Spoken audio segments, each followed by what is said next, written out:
ఓకేనా తీసుకున్నా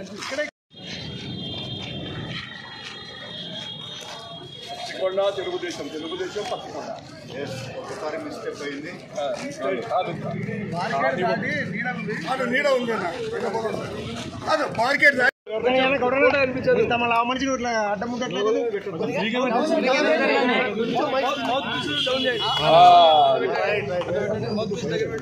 కొంచెం డౌన్ డౌన్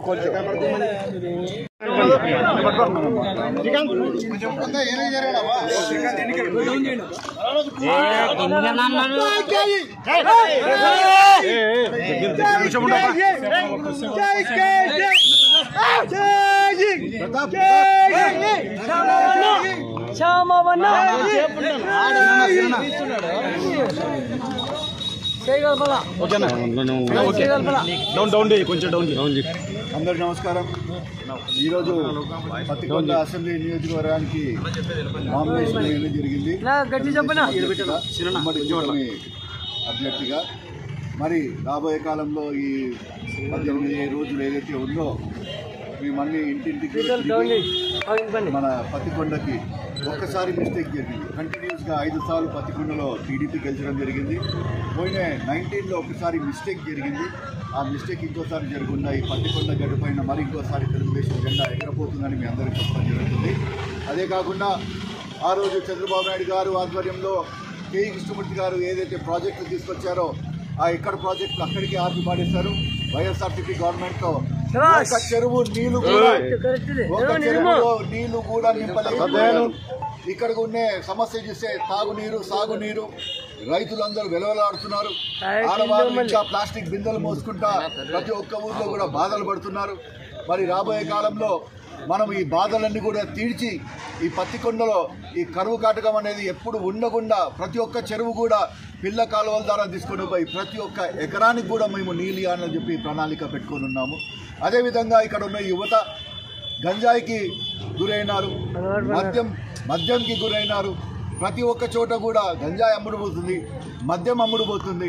మరి ఆ యువతకు కూడా మంచి కాలేజీలు తీసుకొస్తాం, సంస్థలు తీసుకొస్తాం, ఇక్కడికి అందరికీ ఉద్యోగాలు ఏర్పాట్లు చేస్తామని చెప్పి మరి లోకేష్ బాబు కూడా చెప్పడం జరిగింది. మరి ఇదే కాకుండా ముఖ్యంగా ప్రతి ఒక్క చెరువులో నీళ్లు నింపిన తర్వాత ఇక్కడ ప్రకృతి వైపరీత్యం వల్ల మన పంటలు గింటలు ఏదైతే లాస్ అవుతున్నాయో ఆ లాస్ కాకుండా గ్రో హౌస్లు పెట్టి గ్రీన్ హౌస్లు పెట్టి మనము ఎక్స్పోర్ట్ క్వాలిటీ కూరగాయలు కూడా పండించి ఆన్లైన్లో అమ్మడం జరుగుతుంది. మరి ఇవన్నీ కూడా మేము బీయింగ్ ఫార్మర్ అని చెప్పి ఒక సంస్థతో మాట్లాడుకున్నాము. వాళ్ళతో మాట్లాడుకొని ఏదైతే ప్రొడ్యూస్ ఇక్కడైతే పెరుగుతుందో ప్రతి ఒక్కటి కూడా ఆన్లైన్లో అమ్మించే బాధ్యత వాళ్ళు తీసుకుంటున్నారు. మరి జ్యూస్ ఫ్యాక్టరీ అని చెప్పి ప్రతి ఒక్కరు అడుగుతారు. టమాటో జ్యూస్ ఫ్యాక్టరీ అని నీళ్ళు వచ్చిన తర్వాత ఉత్త టమాటోలే కాదు ప్రతి ఒక్క కూరగాయ కూడా మనం ఇక్కడ పండియచ్చు.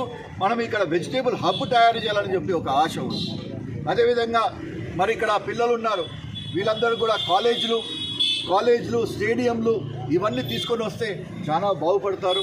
మరి వేరే వ్యసనాలకు పోకుండా చదువు పైన ధ్యాస పెట్టుకొని బ్రహ్మాండంగా చదువుకొని ఐఏఎస్ ఆఫీసర్లు పోలీస్ ఆఫీసర్లు కావాలని చెప్పి మా ఆశ ఉంది. మరి రాబోయే కాలం మీ అందరూ చూశారు 20 రోజుల్లో ఆల్రెడీ పబ్లిక్లో మేము తిరిగేటప్పుడు ప్రతి ఒక్క ఇంటికి తిరిగేటప్పుడు ఈ 5 మండలాల్లో ప్రతి ఒక్కరూ వాళ్ళు నోరు తెరిచి చెప్పడం కూడా జరిగింది. మేము ఈసారి తెలుగుదేశానికే వేసేది. ఒక్కసారి మబ్బలో పోయాము, ఒక్క ఛాన్స్ అని మబ్బలో పోయాము, ఒక సెంటిమెంట్ దానిపైన పోయాము. కానీ ఇక్కడ ఉన్న ఎమ్మెల్యే గారితో ఏమి చేయలేకపోయారు. అందుకోసమే మరి చంద్రబాబు నాయుడు గారు ఇంకా కేఈ కుటుంబం పైన నమ్మకం పెట్టుకొని మీకు ఓటు వేస్తానని చెప్పి అందరూ చెప్పడం జరిగింది. రాబోయే కాలంలో మీ అందరూ కూడా చూస్తారు. Thank you very much. కష్టసుఖాల్లో పాల్పంచుకున్నాను. ఎందుకంటే ఈ నియోజకవర్గంలో మొదటి నుంచి నేను తుకెల్లో ప్రజలకు అండగా ఉండి అనేక రకాలుగా సేవా కార్యక్రమాలు చేశాను. ప్రజలందరూ నన్ను ఆదరిస్తున్నారు, అభిమానిస్తున్నారు, ఆశీర్వదిస్తున్నారు. నేను ఈరోజు తెలుగుదేశం పార్టీ విజయానికి కేఈ శ్యాంబాబు గెలుపు కోసం విస్తృతంగా పర్యటన చేస్తూ ఉన్నాను. ఈ 5 మండలాల్లో కేఈ శ్యామ్ కుమార్ గారి గెలుపు కోసమే పనిచేస్తూ ఉన్నాను. ఆయన గెలిపే నా ధ్యేయం, దాంట్లో ఏమాత్రం అనుమానం లేదు. తెలుగుదేశం పార్టీ ఈ నియోజకవర్గంలో విజయ పతాకం ఎగరవేస్తుందనే చెప్పడంలో ఎలాంటి సందేహమే లేదని సందర్భంగా మీ ద్వారా తెలియజేసుకుంటూ నాకు ఇచ్చినటువంటి అవకాశాలకు ధన్యవాదాలు తెలియజేస్తా ముగిస్తున్నా. జై హింద్.